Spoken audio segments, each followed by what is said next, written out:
Clifton blew up in the 60s and 70s from the oil boom, and there wasn't a lot of thought to connectivity, sidewalks, and being able to walk the place. And so with the development of the Early Childhood Education Center, Rocky Mountain Elementary School, and our new community center down here in Clifton, it was just natural that we connect E-Road to the rest of the world. 32 and a half has always been an old farm-to-market road where it's just 2 lanes of asphalt with gravel shoulders. That needed to have sidewalk improvements for the school kids and just drainage improvements and bringing it up to that full corridor footprint that you would normally see for that type of road.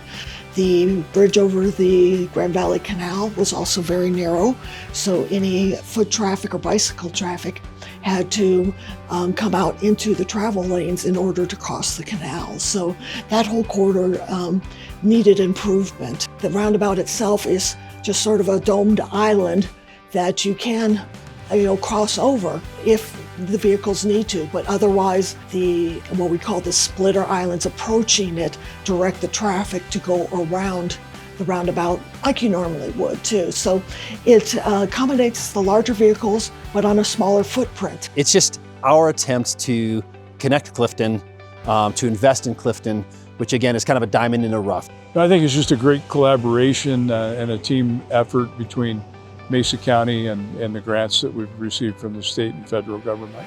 I love Clifton, but again, because it kind of blew up in the 60s and 70s, it didn't get all the amenities that a town typically gets, from sidewalks and trails and connectivity and all that stuff. So this is the county's investment in Clifton, and I really hope they enjoy it.